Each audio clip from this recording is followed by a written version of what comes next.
with others afterwards. So that you'll see that happening, and we will turn it over to Chelsea. And then at the end, she'll talk until about a quarter or so, and then let you all have time to ask questions. You can use the chat for that. Or if we don't have too big a group, we can allow people to, we'll give you access to talk and actually ask your questions at that point. So I will turn it over to Chelsea and stop talking now. Thank you, Chris. All right, I'm gonna share my screen here.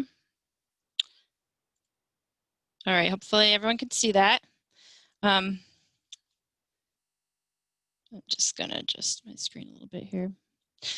So welcome everyone. My name's Chelsea Mandigo. As indicated, I am the Stormwater Coordinator for the Village of Essex Junction. I'm also a wastewater operator at the wastewater facility here. But today I'm gonna focus on stormwater and really talk about how in the Village of Essex Junction and the town of Essex, our innovative approach to managing stormwater, really looking at a watershed basis. And I got to figure out forward. There we go.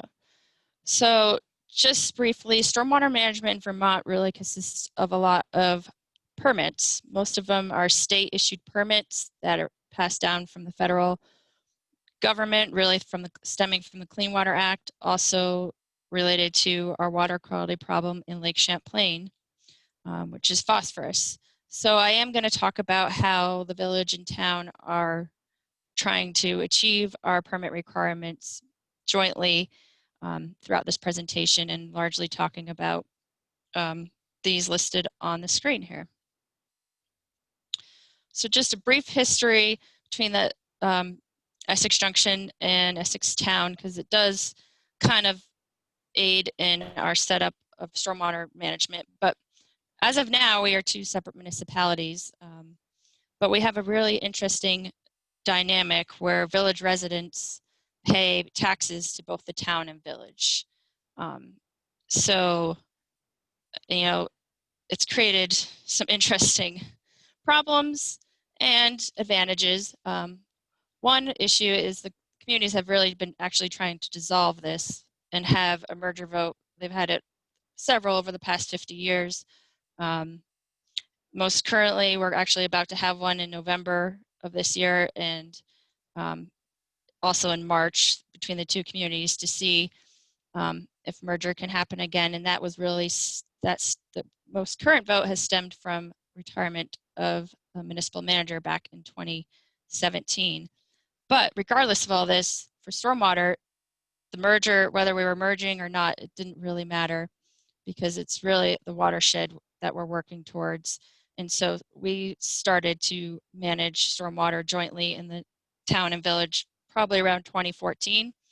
And that also stemmed from a change in MS4 permit requirements, which really gave us the gateway to change our ways, and we've only run with it from there. And just so you can see right here, this is just how the town and village is set up. The town is this larger area with the purple and the blue, and then the village is this very small congregated area in the green. So, but like I said, we're really focusing on our watershed approach in the town and the village. We still do have our separate stormwater permits requirements that we have to meet with the state. We're still recognized individually, but we're working to clean up the same watersheds. It's Indian and Sunderland Brook in the two communities, and then we're all trying to clean up Lake Champlain. So we really achieve more by working together. And so in 2013, 2014, we formed a joint stormwater management committee. And it really, that involved representatives from village and town staff, myself included, a select board member, a trustee member, and then we put a call out to residents in the community, and we interviewed residents and picked two community members, one that lived in the town and one that lives in the village, to be representation for those two communities. And they really were our sounding board for how we were going to meet the new MS4 permit requirements back in 2014. There was a lot in that permit, or 2012, sorry. And we just moved forward with that management committee since then. And since 2012 timeframe, we have several plans now to manage stormwater. Oops, I see a typo there, but I apologize for that. And so I'm going to talk about some of those and what we've been able to achieve to date. We also coordinate our grant applications, which you'll see as I start to go through the slides some more.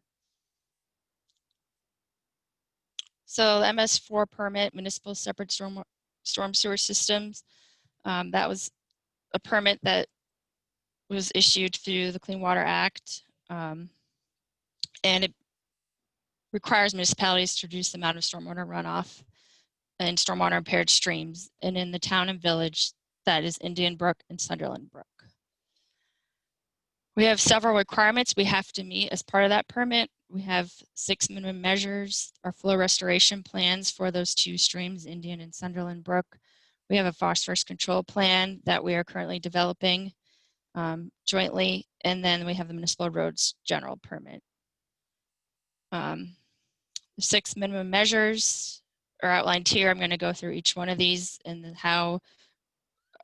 what joint efforts we are doing for these measures.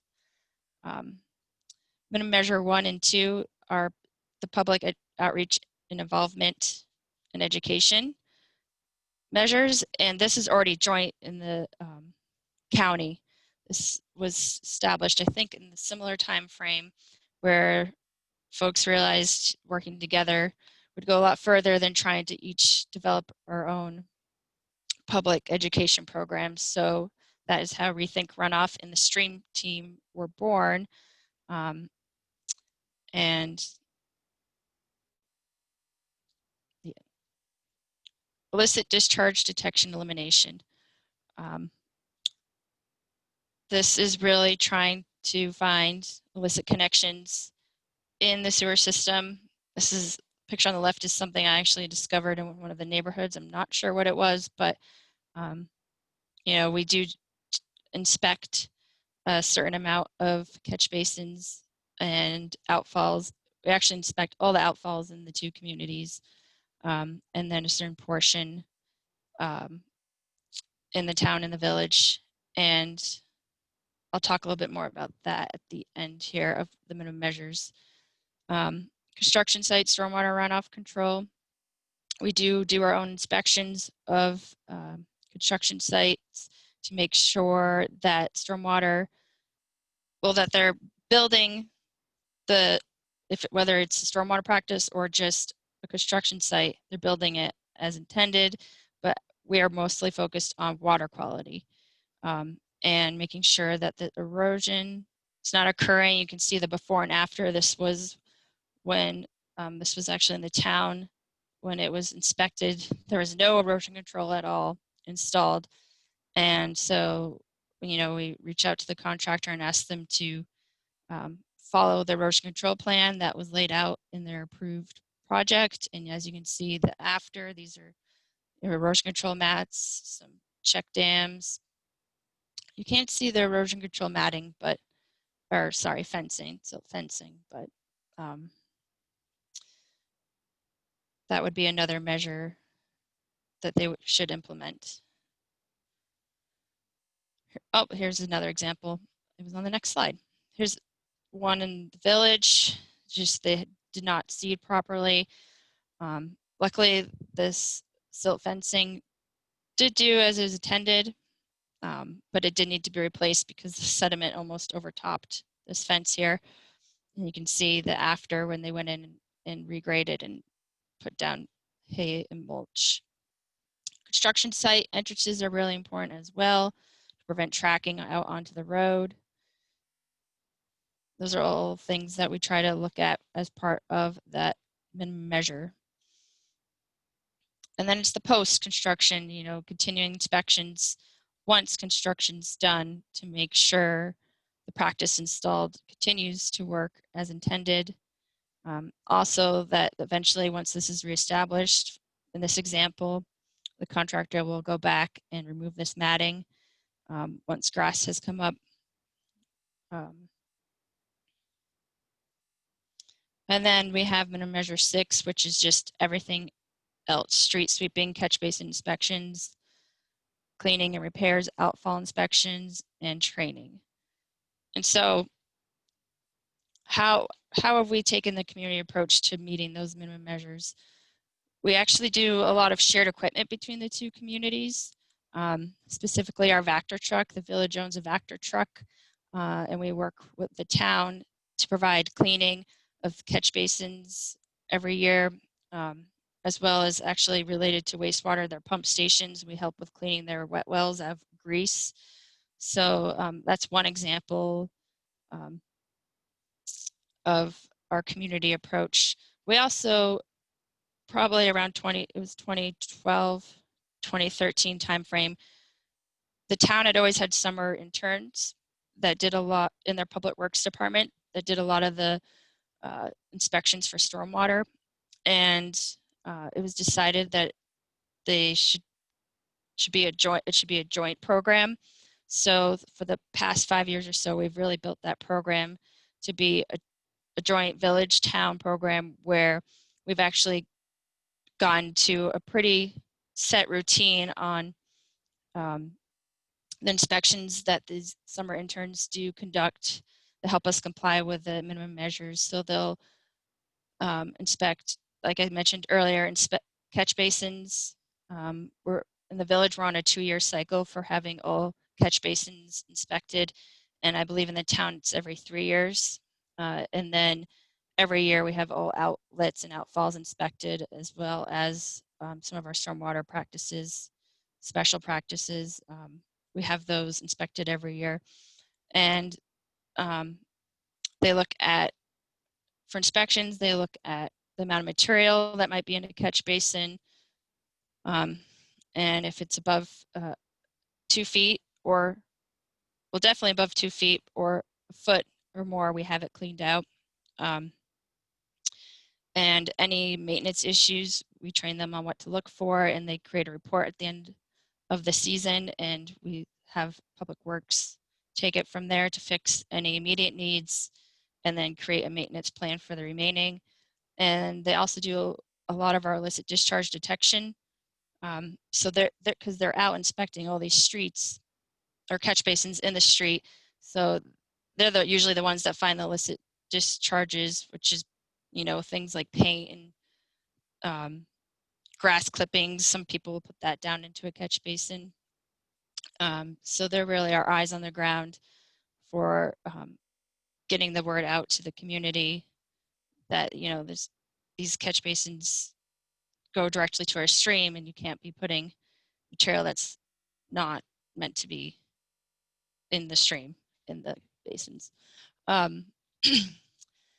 And then just any other water quality testing. In a little bit, I'll talk about the chloride testing the town and village has been doing, and that has been part of our summer intern program. We also have shared construction inspection services for our larger practices. The town does have someone on staff who that is a large part of their summer work plan, is to conduct those construction inspection services, which does help save money in stormwater projects. And then future work, especially if the two communities do merge in the upcoming vote, but regardless, we're working on aligning and combining our land development code and the stormwater ordinance in the town, so they better align and help us achieve that watershed approach that we're looking for. So flow restoration plans, that was another requirement, and that really aided in the watershed approach that the town and village has been focusing on. And we developed flow restoration plans for Sunderland and Indian Brook in 2015, and we identified a list of projects that need to be implemented, and which ones were a priority. And we actually came up with 4 top priority projects, and 2 happened to be in the town and 2 happened to be in the village. And they were for Indian Brook, because we found we still needed to implement some projects to have Indian Brook meet the needs of the flow restoration requirements that the state in our TMDL. But the Sunderland Brook was found to already meet the high and low flow targets. So we actually currently do not have to do any work in that stream at this time. So in the Indian Brook Flow Restoration Plan, as I mentioned, we had 4 projects, and that would help us meet the, I believe it was the high flow target, restoring that flow. We already met the low flow target. So we got to work applying for grants to try to make our stormwater budget, which actually now is combined between the 2 communities, go as far as it possibly can. And we were successful in that. So the next series of slides is going to be pictures of and descriptions of the projects. And actually to date, 3 out of the 4 have been built. So we'll get to see some of these. So the first project that was implemented was the Fairfield Drive Main Street Gravel Wetland. And this was designed to capture stormwater runoff from Fairview Farms development and also stabilize an eroded outfall across the street. And before, you know, this was sort of like a wetland, but this was village-owned land, and which always makes it easier to implement a project when you own the land. And so we really saw the benefit of trying to see how we can install a stormwater practice here. It's also located along a hill, and because of the positioning of a catch basin, it was out more in the middle of a street rather than the side. We were having severe erosion, like as it indicated, across the street, because all the stormwater was actually missing the catch basin and not going into the system, just going right by it over the bank. So Aldridge Elliott actually designed, in conjunction with Watershed Consulting, designed this wetland, gravel wetland. This is Main Street. Sorry, it's kind of cut off. This is Fairview Farms development. It's a pretty large neighborhood. We have a bike path here, and this is Fairview Drive. The stormwater is captured off of this Main Street, which is a hillside, goes into this pretreatment bay, and then this is where the gravel wetland portion is. This is capturing wetland, or sorry, flow from the Fairview Farms area. We also have another inlet. Actually, I think there's one down here. There's a few inlets just because of how the existing system that was around it. And this was installed in 2019. So here's a picture. This is the inlet up on the top left. This picture, I'm realizing, isn't that great actually, but right here, the bottom left is the pretreatment forebay, and then here's your gravel wetland. This is now, I should have put some newer pictures in. This is now actually seeded with some cattails have started to finally come up, and then this is all grass now. But this gravel wetland is actually part of a study being done by Watershed Consulting Associates, along with a wetland in South Burlington, to investigate the soil media and also to see how this is handling chloride. And it's a 2-year project, and it just started this summer. Here's another gravel wetland that just was installed this summer. We're wrapping it up right now. Similar design. This is also in the village. This one was a little bit more of a complicated site because we did not own the property. We actually received an easement from a condo association to build here because this condo association had an expired state stormwater permit, and as part of our more recent MS4 permit, municipalities were charged with bringing some of those into compliance. And so we were able to negotiate having the condo association come into compliance by allowing us an easement to build here and connect the stormwater infrastructure that they needed to install in order to bring their permit into compliance, allowing it to connect into our gravel wetland. So then that's being wrapped up as we speak. And so in this picture, the stormwater is coming from across the street at another condo unit. It's taking in about it's a 17-acre treatment area, and 6 acres of it are impervious. And these both are helping with our flow restoration plan, and we're actually getting some phosphorus removal as well. This is the before of the area. This was a huge crater, the inlet, and we actually were able to fix that for the residents here. And this is what the area looked like before. You can see it sort of looked like a wetland, but now it's an actual gravel wetland. And then the left is a picture of the inlet across the street. And you can see it's no longer a crater.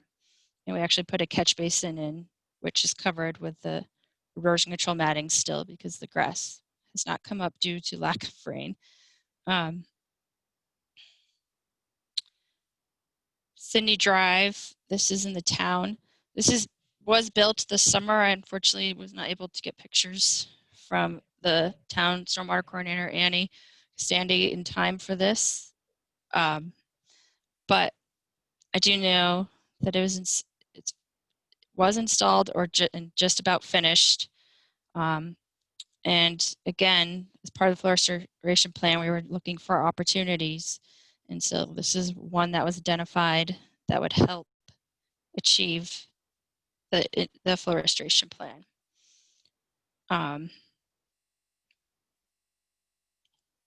Here's the schematic.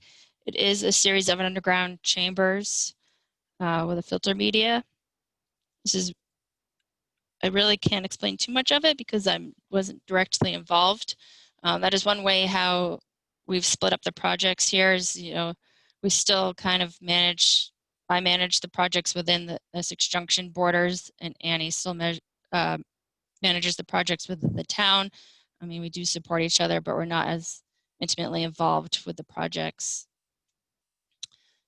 But here's another one, the LDS Church Pond Retrofit in the town. This project is taking a little bit longer to construct because it's hard to communicate with the LDS Church. They have to get approval from out of state, and the person in charge keeps changing, so it's really slowed the process of this project. But there is a grant to fund it, and we're hoping by summer 2022, this project will actually move to construction, but it is getting there. And again, it's retrofitting a pond to an infiltration practice. For phosphorus control plan, that is a new requirement as of 2018, and we are charged to reduce both in the town and village. We each have to reduce the amount of phosphorus running into Lake Champlain by 25%. So we did receive a grant to develop this plan. It's still underway, but our plan is, once it is developed, we're going to sit down and look at which community has the further reach and really focus our attention on strategies to have whichever community needs more get there. Here's an example of a grant project that is actually a joint project. This is Culdesac Retrofits in both communities. And the idea is that when the phosphorus control plan is complete, and if there's one watershed that looks like it has a further reach than the other, this might be a project that we can actually just pick one of these designs, and as long as the soils work out, implement it in that cul-de-sac, because both communities have several cul-de-sacs. In the village, we probably have 5 or 6, and a lot of them are actually cul-de-sacs that then were extended on, so they're just very odd streets. And so it's really just trying to look at those easy projects. I know the town has a lot more cul-de-sacs, I think upwards for 20. So this is currently almost a final design. I'm hoping that we can construct these 3 cul-de-sac projects next year, but it's really, each one's a little different based on the characteristics, but more or less it's removing the center and creating a pervious area. Also, this is going to help with public works and their plowing, only having to plow once around versus several times, or creating large piles that they then have to haul over actually here to the wastewater plant where we store the extra snow. So that is another joint project. Municipal roads general permit. This is a newer requirement. The town has a lot of dirt roads. We in the village do not, so a lot of the efforts have been focused on the town, working towards compliance with their dirt roads. Those are small projects that they can achieve mostly by public works. Versus in the village, all that we can really do is stabilize our eroded outfalls, which some of them are easy, some of them are not. One issue we have, which is probably similar for other communities, but easements were not conveyed for our infrastructure. Some of the outlets that go behind properties, the developer was supposed to give that easement for access to the infrastructure that the village took over when the development was done. But oftentimes we found they were never recorded in the land records, and so therefore it's not legal.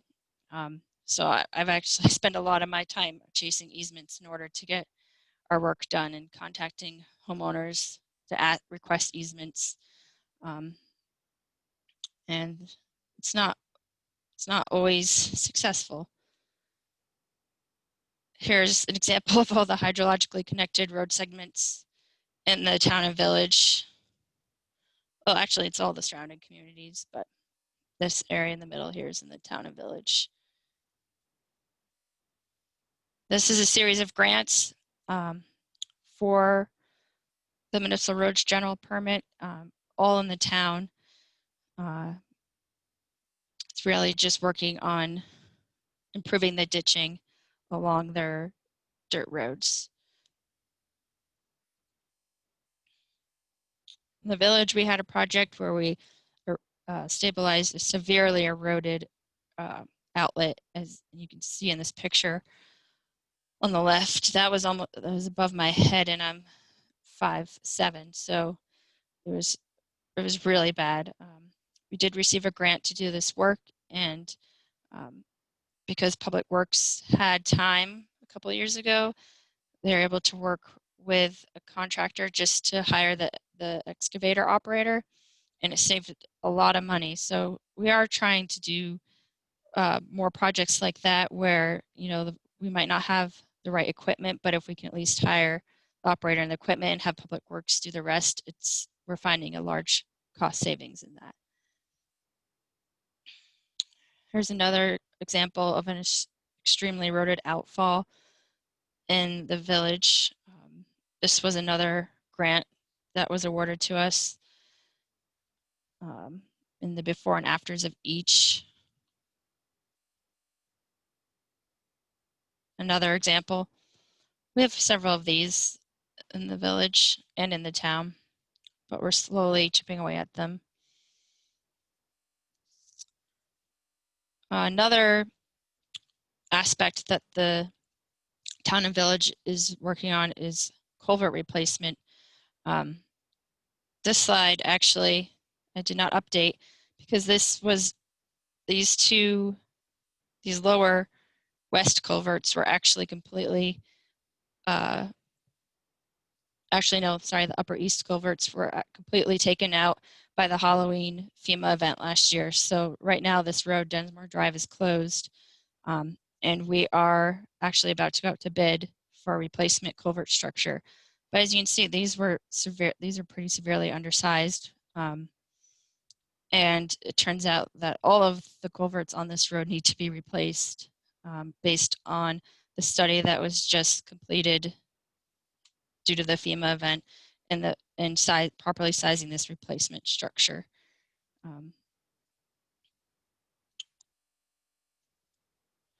3-acre general permit.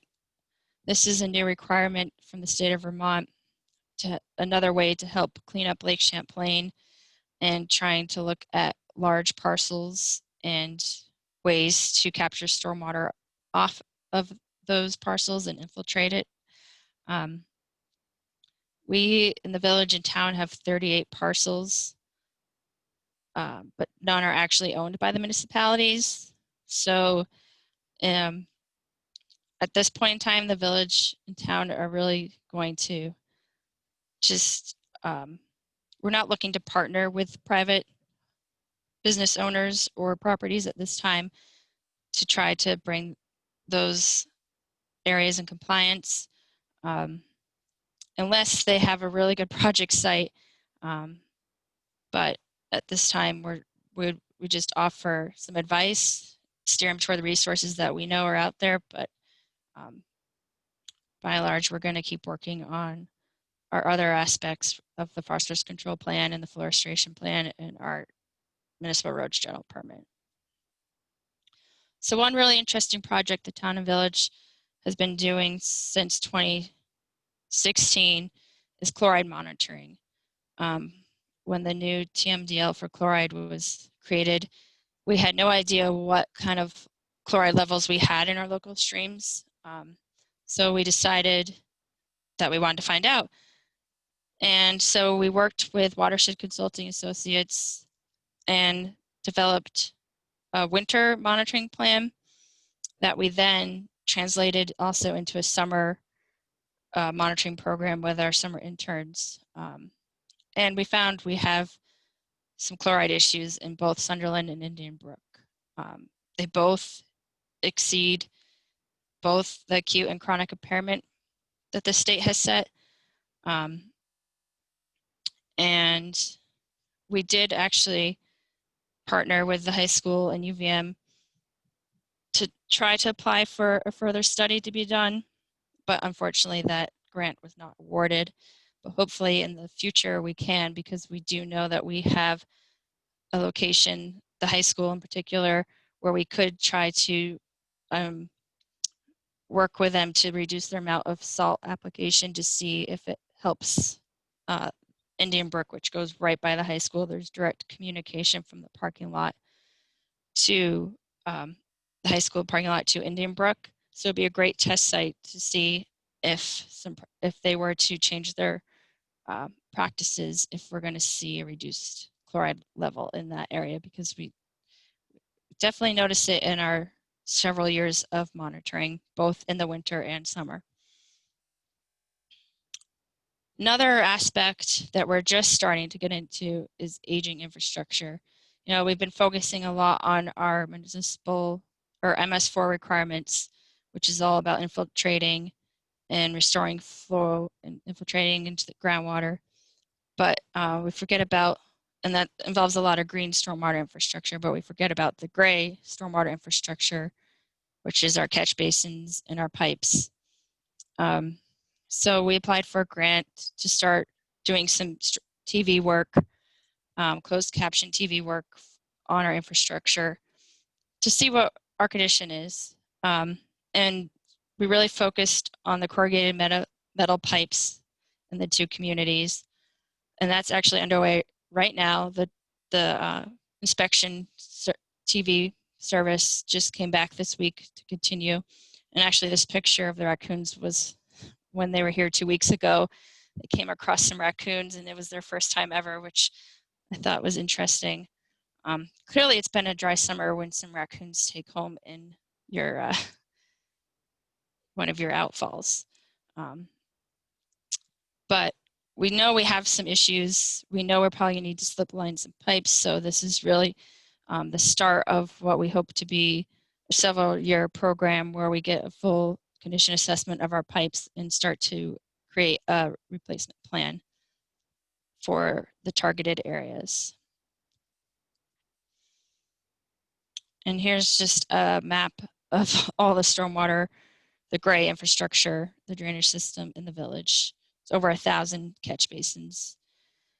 And somewhere, I think like 500 outfalls. Just a total of our grant projects that are completed in 2019 and just about complete in 2020. That's definitely, you know, receiving the grants between these two communities has helped our stormwater budget go a lot further. And so we continue to try to keep applying for those grants to keep moving forward. So this is the stormwater team in the town and village.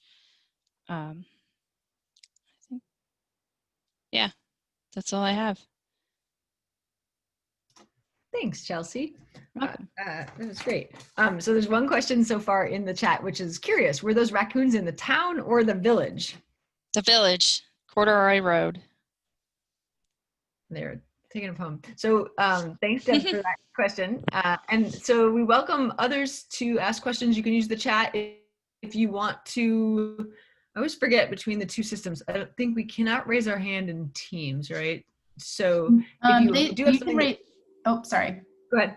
You can raise your hand if you have a detailed question that you'd like to ask yourself, and we can promote you to be able to talk and share that with us. So if you do have a question that's a little lengthy that you'd like to ask, go ahead and toss up your hand, and then Chris and I can moderate that and put you up here on the screen.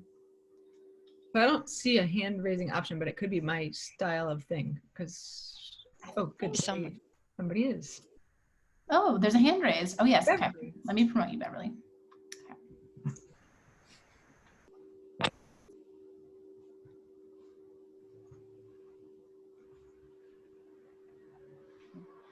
Great. All right. So you should be able to unmute now and ask your question, Beverly. Oh, thanks. Hi, Chelsea. Hi. Nice to meet you in person. You too. Yeah. I just have a question as I try and wrap my head around the workload that towns face with this. Mm-hmm. You know, I was involved in some of the early research that led up to the MRGP and now more recent work.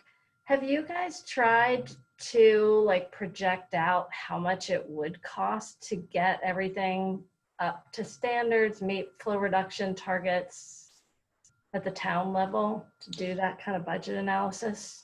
That's actually the point the turning point that the town and village is at right now. We started with the flow restoration plan and saw that we had enough money to bring ourselves into compliance with that. But we know that for the phosphorus control plan, we do not have the money for that.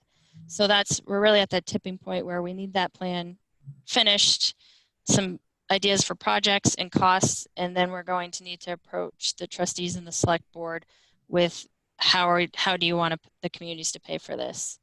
And that's also something that we would work with on our joint stormwater coordinating committee. But we've thrown around, because we actually don't have a utility like other communities yet. I don't think we need to go there. We've talked about proposing the idea of adding like a penny tax to the capital tax, or we could do a bond vote if we calculate what we think is going to get us there. But those are a few options. We know we're at that tipping point, and that's really what we hopefully plan to work on this winter. And come up with a proposal. It's a big job, huh? Yeah. Yeah, thanks. We do sit better than other communities. A lot of communities have a lot further to go on their flow restoration plan, but we were lucky to only really need 4 projects to get there. Yeah. Thanks for doing the seminar too. Yeah. Thanks, Beverly. So Scott has a question. He says, can you maybe address a little more on the cost effectiveness of converting existing ponds to a different practice, such as infiltration? I understand the desire to switch to infiltration, but would that same amount of money fund a larger reduction by funding other projects in areas without any stormwater infrastructure? Maybe this is a roundabout way of wondering if a credit or trading system would be beneficial. I think a lot of the municipalities are interested in credit trading, especially between sectors when you look at the Lake Champlain TMDL. But our understanding is it's really hard for the state to account for that, and so it hasn't been implemented. To talk about why they retrofitted a pond, or for example, the LDS Church pond into an infiltration practice, I think also part of that has to do with the expired stormwater permits. So we kind of tried to, I'm pretty sure that was a site that was also expired stormwater permit. So we tried to, utilize the multiple requirements that we had and only have to do one project to try to get there. So I think that was part of it. I think also if we didn't receive grants for these projects, they might have not moved forward. That was definitely. Are you doing all the grant writing for them? Yeah, Annie and I do. Yep. Wow. A lot. Yeah. Are there other questions? And we figured out a new little trick for people to talk too. I see. Thanks for all the work you're doing, and thanks.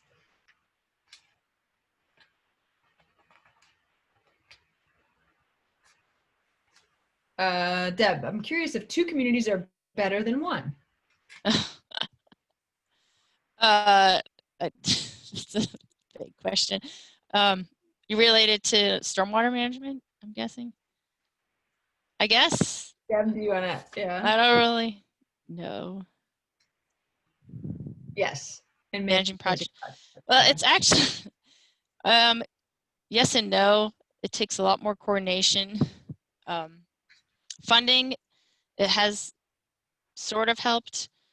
We never really had a stormwater budget in the village, my understanding. Because basically the stormwater didn't pick up in steam until the past, well, I've been here with the village for 8 years, actually. And just now I think it was around this time of year I started. And it wasn't until I really started that the momentum for needing a specific person for stormwater was needed in the village. And my understanding is it was kind of nestled in the public works budget, but by combining with the town who had a dedicated stormwater operating budget, that's actually helped the village more in getting projects accomplished. So. Are there other questions? I have a few, but I'm saving them and letting all the participants have an opportunity.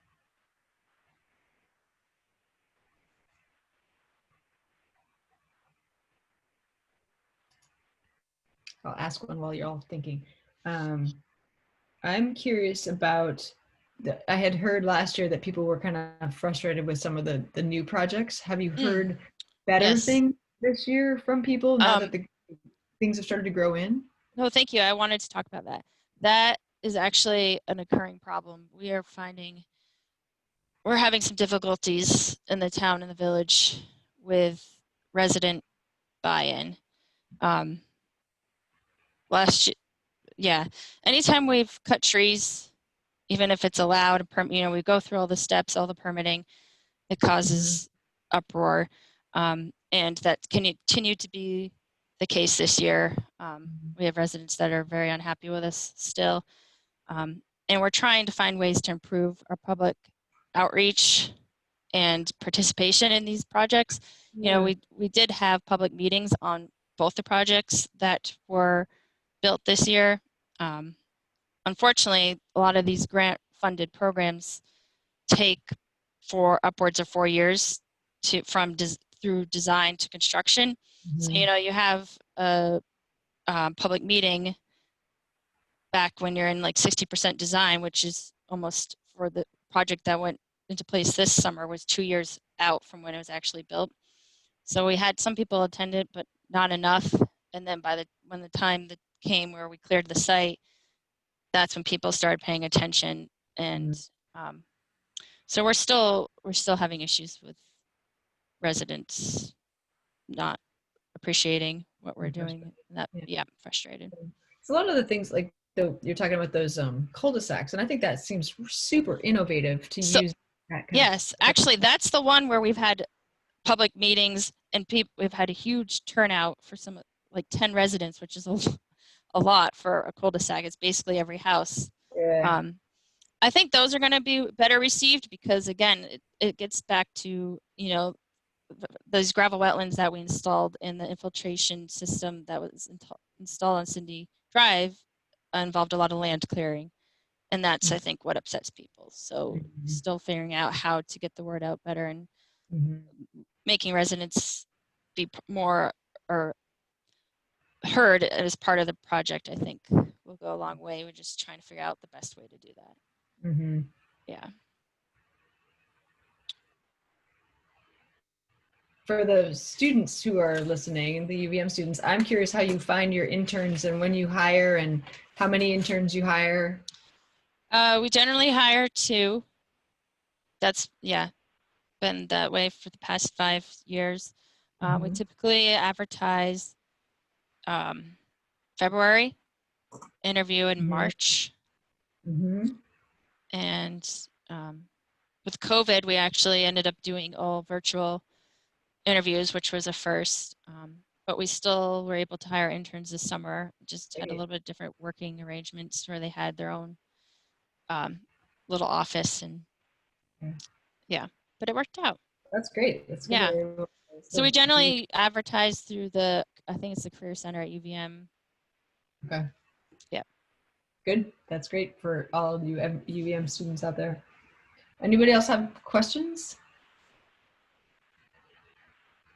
We may have lost Ashley.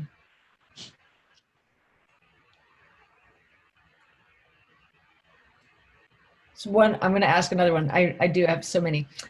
Question. So you mentioned that the things are draining directly to the streams, and so if people are having illicit discharges like paint or grass clippings, so in Burlington there's the combined sewer overflow, so it's going to the wastewater treatment plant. That is not common across the U.S. except for in older communities. So it sounds like Essex and the Village are not connected to a combined sewer system, and so it is going directly to the streams. Correct. That is usually something I talk about when I do a wastewater stormwater presentation combined. But yes, we do not. In the village and in the town, our stormwater system is separate from our wastewater. So I think that's a good point for any of our teachers who are listening to learn within your school district or your town, what is the situation there, and are they going direct or are they not going direct, and what does that mean? Because there's implications in both directions for whether, good or bad that is. Yeah, and in the village and town's case, it's people, because they see it, they think of it as a drain, they don't realize that it's to the stream. They do think goes to the wastewater facility. So it's just really public education, and we have some door tags that we put out whenever we do find one. We blanket the neighborhood and invite them to ask us and get in touch if they have any questions. But it's really like, this is what belongs in catch basins and this is not, and feel free to reach out, and that usually helps. And for any of the teachers who are participating in this today or in the course in general, that's one of the activities we have, and through the Streams Team program that Chelsea mentioned, there are these door hanger cards, and then I think, are you also doing the drains to yes, on all of our they used to be on most of our catch basins. We do have to go back out and put more, but we have the drains to waterway medallions that usually are put on the grates of the catch basins. The problem is the snowplows take them off, so we've come up with a solution to put them on the curb for our curb streets, because we do have enough of those, and we have about 1,000 that we're been trying to put out the past 2 summers, but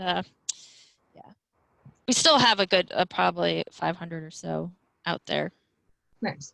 So Yeah. one of the stewardship projects we have in the middle and high school curriculum is to go clean up a storm drain and kind of, Yes. I don't know, Burlington adopt a drain or Adopt a something storm like drain. that. Yep. Yep. We actually were going to be doing that in the village. We were supposed to pay for our public outreach and education. So that reminds me. So for anybody from the village, it sounds like, I think maybe Deb might be from, so Deb asks, if Chelsea could make one request of her residents to change a behavior, what would it be? Oh, pick up your dog poop after if you have owned a dog, because that's another issue we have a lot.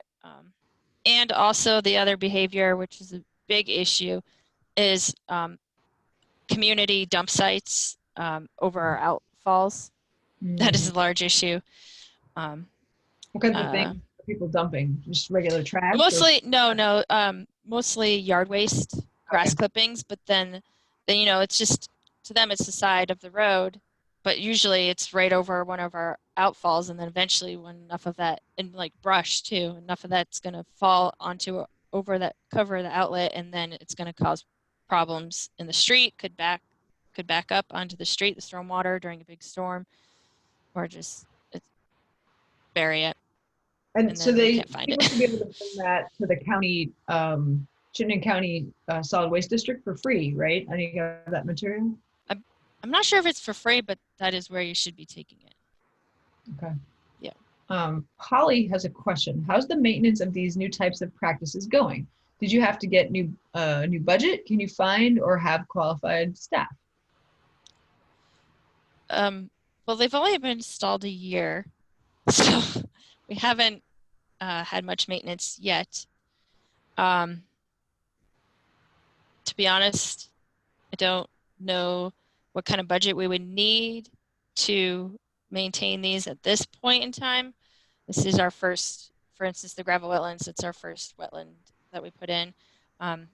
Qualified staff would be myself and my other stormwater team members, but I do feel like we, you know, I have had conversations with other folks that are in charge of stormwater for the various municipalities, and that is one thing we do feel we probably want to try to get more training on, is the maintenance inspections of green stormwater infrastructure, now that it's becoming more of the focus of stormwater in Vermont.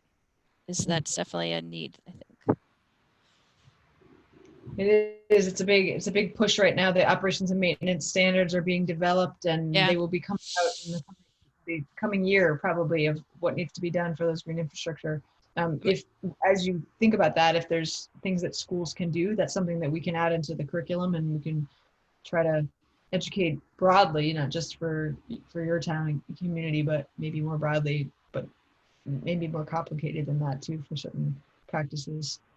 Yeah, I mean, we have the ability to, you know, we can easily clean out structures, but it's, you know, the green part of it that I think there's still a bit of a learning curve that needs to happen for the municipalities. Well, I'll speak only for the town and village, but I do feel like that's something we do need